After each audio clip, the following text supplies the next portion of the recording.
اعوذ باللہ من الشیطان الرجیم بسم اللہ الرحمن الرحیم الف لام را کتاب محکمت آیاتہ ثم فصلت من لدن حکیم خبیر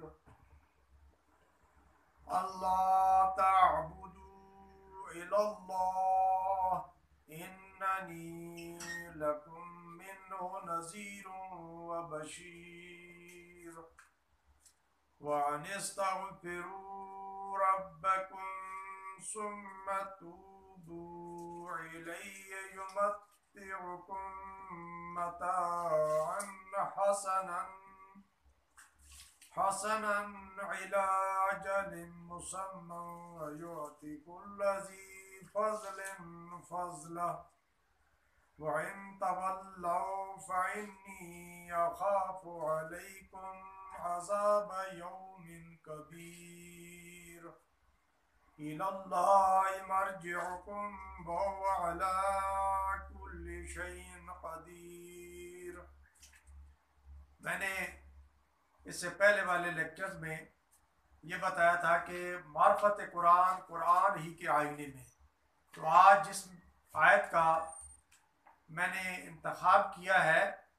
کتاب کے بارے میں، کیونکہ قرآن مجید جو ہے وہ مختلف جو ہے وہ اس کی صفات بیان کی گئی ہیں. یعنی قرآن ایک نور ہے، ایک حدیث ہے، ایک ذکر ہے. تو میں انشاءاللہ کوشش کروں گا کہ مختلف جو موضوع ہیں ان کے مطابق جو ہے وہ اس کی وضاحت کرنے کی. تو آج جس آیت کے ذریعے میں کتاب یعنی قرآن الکتاب یعنی کتاب جو ہے 45 ٹائم قرآن مجید میں آیا ہے اور قرآن کا لفظ جو ہے وہ 50 ٹائم آیا ہے. تو اب یہ ہے کہ سب سے پہلے بسم اللہ الرحمن الرحیم الف لام را کتاب احکمت آیاتہ ثم فصلت من لدن حکیم خبیر. اب اس میں خداوند تعالی ارشاد فرما رہا ہے کہ یہ کتاب ہے کہ جس کی آیات مستحکم کی گئی ہیں، پھر ان کی تشریح و تفصیل بیان کی گئی ہے، حکیم و آگاہ خدا کی طرف سے یہ جو نازل ہوئی ہیں. اب یہ جو آیات آپ کے سامنے تلاوت کی جا رہی ہیں، ہمیں سب سے پہلے یہ سمجھنا ہے کہ یہ سورہ اس عظیم آسمان کتاب کی اہمیت کے بیان سے شروع ہو رہی ہے. اس طرح قرآن مجید کی خصوصیت دو جملوں میں بیان کی گئی ہے. یعنی پہلے یہ کہ یہ ایسی کتاب ہے جس کی تمام آیات مستحکم ہیں. دوسری یہ کہ اس میں انسانی زندگی کی تمام انفرادی، اجتماعی، مادی اور معنوی ضروریات کو تفصیل سے بیان کیا گیا ہے. تو ہم سب سے پہلے دیکھتے ہیں کہ احکمت آیاتہ یعنی خداوند تعالیٰ جو حکیم بھی ہے اور خبیر بھی ہے، اس نے اپنی آیات کو مستحکم کیا، پھر انہیں تفصیل سے بیان کیا. علم و حکمت یعنی علم کی اور حکمت کی وضاحت یہ ہے کہ علم ہے کسی چیز کے بارے میں معلومات حاصل کرنا، اور پھر ان معلومات کو جب عملی جامہ پہنایا جائے تو اس کا ایک نتیجہ خز ہو تو اس کو ہم حکمت کہتے ہیں. کہ جیسے کہ سائنس کا علم ہے اور وہ ایک علم ہے، جب اس علم کو ایک پریکٹیکل اور اس میں تحقیقی مراحل سے گزارنے کے بعد جو اسے نتیجہ خز کیا جاتا ہے، جیسے کہ اب سائنس کی بدولت آج ہمیں مختلف قسم کی ٹیکنالوجی کے اوپر ہم نے انسان نے جو ہے وہ ترقی حاصل کر لی ہے اور مختلف ٹیکنالوجی حاصل کر لی ہے. کس کی بدولت؟ سائنس کی بدولت. سائنس ایک علم تھا یا علم ہے، اور اس کی حکمت یہ ہے کہ جو اس نے ٹیکنالوجی اس کے استعمال سے حاصل کی ہے جو انسان کی مختلف ضروریات کو پوری کرتی ہے. تو اس طرح علم اور حکمت میں فرق واضح ہوتا ہے. اب جیسے کہ اس میں پہلا لفظ یعنی کتاب جو ہے احکمت، اس لفظ میں یہ حقیقت بیان کی گئی ہے کہ قرآن الکتاب ایک واحد مجموعہ ہے جو آپس میں پیوست ہے اور ایک محکم اور استوار عمارت کی مانند ہے، اور اس امر کی نشاندہی کرتی ہے کہ یہ خداوند جو یکتا ہے، واحد ہے، اس کی طرف سے نازل ہوا ہے. اس بنا پر اس کی آیات میں کسی قسم کا تضاد و اختلاف نظر نہیں آتا، جیسے خدا تعالیٰ قرآن مجید میں خود ارشاد فرماتا ہے کہ اگر یہ کسی انسان کی طرف سے ہوتی، نازل کی گئی ہوتی، تو اس میں بہت سارا اختلاف ہوتا، جبکہ قرآن مجید میں کوئی اختلاف نہیں ہے۔ اسی وجہ سے میں نے اس اپنے موضوع میں یہ کہا کہ قرآن کو قرآن کے جو ہے آئینے میں جو ہے وہ جب انسان سمجھنے کی کوشش کرے گا تو قرآن خود بخود اپنے مطالب کو کھولتا ہوا، بیان کرتا ہوا، اور اس کی تفصیل کرتا ہوا اور اس کی وضاحت کرتا ہوا نظر آئے گا۔ دوسرا لفظ ہے فصلت، یعنی یہ لفظ اس حقیقت کی طرف اشارہ کر رہا ہے کہ اس کتاب میں باوجود وحدت تو اکائی کے بہت سے شعبے اور شاخیں ہیں جو انسان کی تمام تر جسمانی روحانی ضروریات کو اپنے دامن میں لیے ہوئے ہیں۔ یعنی انسان کی چاہے روحانی ضروریات ہوں، چاہے انسان کی مادی ضروریات ہوں، چاہے انسان کی جسمانی ضروریات ہوں، تمام کی تمام ضروریات کو اپنے دامن میں قرآن مجید یعنی یہ کتاب مقدس کتاب لی ہوئی ہے۔ اسی بنا پر وحدت کے باوجود کثیر ہے اور کثرت کے باوجود واحد ہے۔ یعنی دوبارہ یہ سمجھیں کہ اسی بنا پر وحدت کے باوجود کثیر ہے اور کثرت کے باوجود جو ہے وہ واحد ہے۔ اسی کی وضاحت میں اللہ تعالیٰ جو ہے وہ سورہ انعام میں آیت نمبر 114 میں ارشاد فرما رہا ہے کہ افغیر اللہ ابتغی حکما وہو الذی انزل الیکم مفصلا، یعنی کیا میں خدا کو چھوڑ کر، یعنی یہ جو یہودی اہل کتاب تھے وہ جب رسول پاک صلی اللہ علیہ وسلم کو تنگ کرتے تھے تو اس وقت یہ آیت نازل ہوئی کہ کیا میں خدا کو، رسول پاک صلی اللہ علیہ وسلم ان کو جواب میں کہتے ہیں کہ اللہ تعالیٰ فرماتا ہے ان کو جواب دیں کہ کیا میں خدا کو چھوڑ کر کسی اور کو ثالث یعنی فیصلہ کرنے والا تلاش کروں، حالانکہ وہ وہی خدا ہے جس نے تمہارے پاس واضح کتاب نازل کی ہے۔ یعنی اس سے پہلے جو آسمانی کتابیں جو نازل ہوئی ہیں ان میں بھی وضاحت جو ہے وہ قرآن مجید کی اور رسول پاک صلی اللہ علیہ وسلم کی وضاحت موجود ہے۔ تو اس طرح قرآن مجید ایک مفصل کتاب ہے، تفصیل بیان کرتی ہے۔ اور اب دوسری بات یہ کہ قرآن کا اہم ترین اس کے بعد آگے جو پیغام آتا ہے، جب پہلے اس آیت میں یہ بتا دیا جاتا ہے کہ دیکھیں کہ یہ قرآن ایک محکم، جس میں اللہ تعالیٰ نے آیات کو محکم کیا ہے اور اس کو تفصیل سے بیان کیا ہے، کسی قسم کی اس میں کوئی کمی نہیں ہے، اور ہر طرح کی جو ہے وہ زندگی کے ہر یعنی ضابطے حیات کے اوپر جو ہے وہ محیط ہے۔ تو اب جب آگے ہم جاتے ہیں کہ اس میں آگے جو آیت آتی ہے اللہ تعبدوا الی اللہ اننی لکم منہ نذیر و بشیر، یعنی قرآن کا اہم ترین اور سب سے بنیادی موضوع جو ہے وہ توحید ہے کہ اللہ تعبدوا الی اللہ، قرآن کا اہم ترین اور سب سے بنیادی موضوع جو ہے وہ یعنی توحید کا بیان اور شرک کا مقابلہ ہے۔ اس وجہ سے اصل میں اس عظیم کتاب کے احکام کی پہلی تفسیر ہے کہ یکتا اور یگانہ خدا کے علاوہ کسی کی پرستش نہ کرے، یعنی انسان کو توحید پرستی کی دعوت دی جا رہی ہے۔ یعنی قرآن کی آیات کو جن کو محکم کیا گیا ہے، تفصیل سے بیان کیا گیا ہے، اس میں جو پہلا اور بنیادی نقطہ ہے وہ توحید پرستی ہے، توحید شناسی ہے۔ جب انسان توحید شناس ہو جائے گا، توحید کی معرفت حاصل کر لے گا، تو اس کی بنیاد، دین کی بنیاد پختہ ہو جائے گی اور اس کے اندر وحدت آ جائے گی۔ یہی بات ہے کہ آج اگر مسلمان توحید کے مطلب کو، توحید کی معرفت حاصل کر لیتے، توحید سے واقفیت حاصل کر لیتے، تو آج تمام مسلمان دین اور اسلام کے پرچم کے نیچے متحد اور متفق ہوتے اور ان میں تفرقہ نہ ہوتا۔ اسی اننی لکم منہ نذیر و بشیر، پھر آگے اس کے بعد یعنی پہلا نقطہ تھا توحید، دوسرا ہے کہ رسول پاک صلی اللہ علیہ وسلم اپنا تعارف کرا رہے ہیں، یعنی میں تمہیں یعنی نذیر ہیں اور بشیر ہیں، یعنی میں تمہیں نافرمانیوں، ظلم و فساد، شرک اور کفر کے بارے میں ڈراتا ہوں، اور فسادات اور ہر طرح کی جو ہے وہ نافرمانیاں، اور اس کے بعد جو ہے وہ یعنی شرک، اور اس کے بعد یعنی غیر انسانی تمام قسم کے عمل اور ڈراتا ہوں، اور خدائی عذاب سزا سے خبردار کرتا ہوں۔ لیکن اسی کے مقابلے میں تقوی اور اطاعت اگر اختیار کریں گے، اللہ تعالیٰ کی اطاعت کرتے ہوئے تقوی اختیار کریں گے، تو اس کے بدلے میں تمہیں سعادت بخش زندگی کی بشارت دیتا ہوں۔ یعنی جب بشیر ہیں تو وہ بشارت دے رہے ہیں۔ تیسری دعوت اس آیت میں دی گئی ہے کہ میری تیسری دعوت یہ ہے کہ اپنے گناہوں سے استغفار کریں اور اپنے کو آلودگیوں سے پاک و صاف رکھیں. یعنی وَأَنِسْتَغْفِرُوا رَبَّكُمْ ثُمَّ تُوبُوا إِلَيْهِ يُمَتِّعُكُمْ مَتَاعًا حَسَنًا. تو چوتھی جو ہے وہ رسول پاک صلی اللہ علیہ وسلم فرما رہے ہیں کہ میری چوتھی دعوت یہ ہے کہ اس کی طرف پلٹ آؤ اور استغفار کے نتیجہ میں گناہوں سے پاک ہو جانے کے بعد اپنے کو خدائی صفات سے آراستہ کرو. یعنی ثم توبوا الیہ، یعنی اللہ تعالیٰ سے استغفار کرو اور جو خدا کی نافرمانی کی ہے اور خدا سے اپنا رخ اور اپنی توجہ کو جو ہے وہ انحراف میں لے گئے ہیں، یعنی اپنے انحرافی لائف زندگی کو ختم کر دیں اور اپنی توجہ جو ہے صرف جو ہے خدا بند کی طرف کر لیں گے. تو جس وقت آپ اس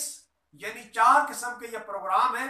4 نکات ہیں. 2 کا تعلق اعتقاد سے ہے، 2 کا تعلق جو ہے انسان کی جو ہے عملی زندگی سے ہے. تو اس میں یہ بتایا جا رہا ہے کہ جس وقت اس پروگرام کو آپ عملی جامہ پہناؤ گے، یعنی ان 4 نکات کو جب آپ اپنا لیں گے تو خدا تمہیں تمہاری عمر کے آخری لمحات تک اس دنیا کی سعادت بخش زندگی سے بہرہ کرے گا. اور اس سے بڑھ کر یہ کہ ہر شخص کو اس کے عمل کے برابر بہرہ کرے گا. اور ان 4 اصولوں پر عمل کرنے کی کیفیت میں لوگوں کے فرق اور تفاوت کو کسی صورت میں بھی نظر انداز نہیں کرے گا، بلکہ ہر صاحب فضیلت کو اس کی فضیلت کے مطابق عطا کرے گا. یعنی اس میں جب آیت کی طرف ہم آتے ہیں، یعنی وَإِنِ اسْتَغْفِرُوا رَبَّكُمْ ثُمَّ تُوبُوا إِلَيْهِ يُمَتِّعُكُمْ مَتَاعًا حَسَنًا إِلَىٰ أَجَلٍ مُّسَمًّى وَيُؤْتِ كُلَّ ذِي فَضْلٍ فَضْلَهُ وَإِن تَوَلُّوا فَإِنِّي أَخَافُ عَلَيْكُمْ عَذَابَ يَوْمٍ كَبِيرٍ. یعنی اگر آپ ان 4 اصولوں پر عمل پیرا ہوں گے تو جو صاحب فضیلت ہے اس کی فضیلت کے مطابق، یہاں اس بات کو نقطے کو بہت سمجھنے کی ضرورت ہے کہ کیفیت ہر انسان کی عمل کی کیفیت اور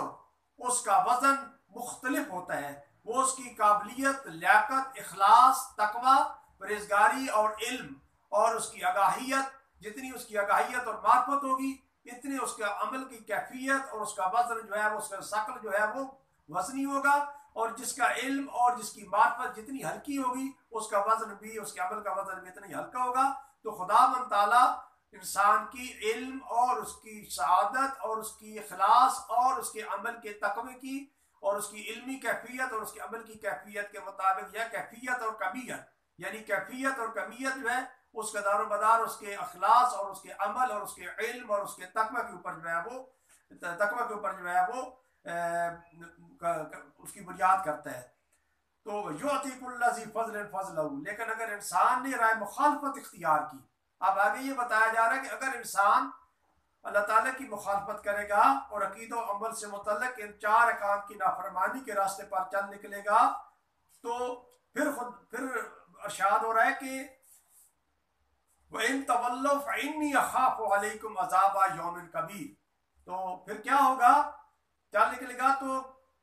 تو میں تم پر قیامت کے عذاب سے ڈرتا ہوں. رسول پاک صلی اللہ علیہ وسلم فرما رہے ہیں کہ جب ایسا کرو گے تو وَإِن تَوَلُّوا فَإِنِّي أَخَافُ عَلَيْكُمْ عَذَابَ يَوْمٍ كَبِيرٍ، تو میں روز محشر یعنی اس دن کے عذاب سے ڈرتا ہوں کہ جو روز محشر جو ہے وہ عذاب ہوگا، اس کے بارے میں مجھے تمہارے بارے میں جو ہے وہ مجھے خوف ہے. لہذا یہ کبھی نہ سوچنا کہ انسان جو ہے اس کی جو قوت ہے خدا کی قوت و قدرت کے مقابلہ میں جو ہے وہ کسی لحاظ سے بھی کوئی وزن یا کوئی حیثیت رکھتی ہو. کوئی حیثیت نہیں رکھتی، بلکہ کوئی اہمیت نہیں رکھتی. اور خداوند کے عدالت کے کٹارے میں کوئی انسان فرار اختیار نہیں کر سکتا، بلکہ ایک دن آئے گا کہ جب انسان جو ہے وہ خداوند تعالیٰ کے کٹارے میں کھڑا ہوگا اور وہاں پر اس کو اپنے اعمال کا حساب دینا ہوگا. اسی وجہ سے آگے فرما رہا ہے اِلَى اللَّهِ مَرْجِعُكُمْ وَهُوَ عَلَىٰ كُلِّ شَيْءٍ قَدِيرٌ. انسان نے ایک نہ ایک دن اللہ تعالیٰ کی طرف واپس لوٹ کر جانا ہے اور کوئی بھی وہاں سے جو ہے وہ وہاں سے بھاگ نہیں سکتا اور وہاں سے جو ہے وہ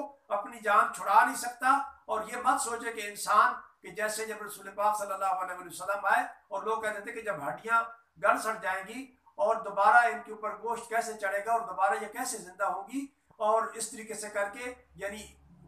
بعد سے اور قیامت سے جو ہم انکار کرتے تھے. تو اس وجہ سے یعنی یہ انسان کا یہ انکار اور انسان کا یہ اعتقاد کہ دوبارہ انسان زندہ کیسے ہوگا اور دوبارہ جو ہے وہ کس طریقے سے اس کو زندگی دوبارہ ملے گی، تو قیامت کے حساب اور کتاب سے جو ہے وہ اپنے اعتقاد کا انحراف کرتے ہیں تو خداوند تعالیٰ اس کے لیے جو ہے ارشاد فرما رہا ہے کہ اللہ تعالیٰ ہر چیز پر قادر ہے، ان اللہ علی کل شیء قدیر، کہ اللہ تعالیٰ ہر چیز پر قدرت رکھتا ہے. جیسے کہ سورہ اعراف میں خداوند تعالیٰ ارشاد فرماتا ہے اس کی کہ انسان دوبارہ زندہ کیا جائے گا، دوبارہ اس کو زندگی اس کو پلٹائی جائے گی اور حشر میں ان کو اکٹھا کیا جائے گا اور اس کے حساب کتاب ہوگا. نیک اور جو متقی اور پرہیزگار لوگ ہیں، سعادت مند ہوں گے، ان کو جنت ملے گی، اور اس کے بعد جو